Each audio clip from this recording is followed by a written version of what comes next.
अस्सलाम वालेकुम। आपको पता है कि सूरह नाम पढ़ने हैं, 153 आयत हमने कंप्लीट की हैं और उसी को आगे से हम कंटिन्यू करेंगे।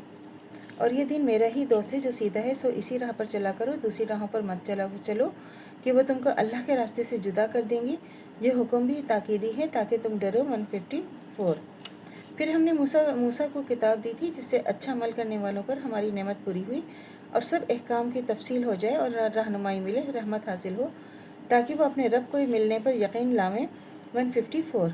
ये कुरान की एक किताब है जिसको हमने बरकत वाली बनाकर नाजिल किया है, सो इसी का इत्तिबा करो और डरो ताकि तुम पर रहमत हो। 155। ये इसलिए है कि कभी तुम कहने लगो कि किताब तो हमसे पहले जो दो फ़िरक़े थे इन पर नाजिल हुई थी और हम उनके पढ़ाने पर महज बेखबर थे। 156। या ये कहते हैं कि अगर हम कोई किताब नाजिल होती तो हम उनसे ज़्यादा राह पर होते, सो अब तुम्हारे पास रब की तरफ से एक खुली रहनुमाई और रहमत वाली किताब आ चुकी है, सो इससे ज़्यादा कौन जालिम होगा जो हमारी आयत को झूठा बताए और इससे रोके। और हम जल्द ही इनको जल्द हमारी आयतों से रोकते हैं, इसको रोकने की सख्त सज़ा देंगे। 157।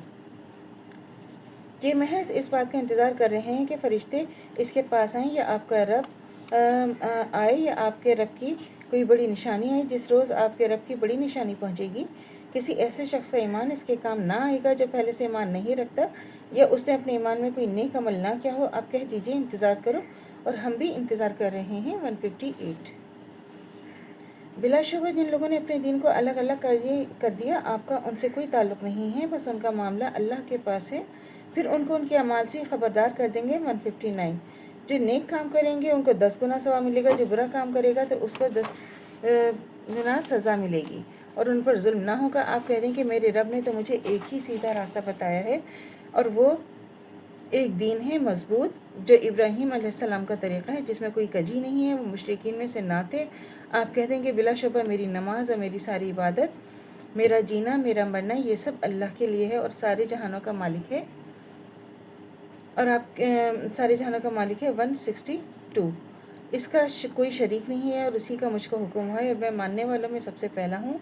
163। आप कह दें कि क्या मैं अल्लाह के सिवा किसी दूसरे को रब बनाने के लिए तलाश करूँ, क्योंकि वह हर चीज़ का मालिक है और जो कोई अमल करता है वो उसी पर रहता है और कोई दूसरे का बोझ नहीं उठाएगा। फिर तुम सबको अपने रब के पास जाना है, फिर वो तुमको सब बता देंगे जिस चीज़ में तुम्हें इख्तलाफ करते थे। 164।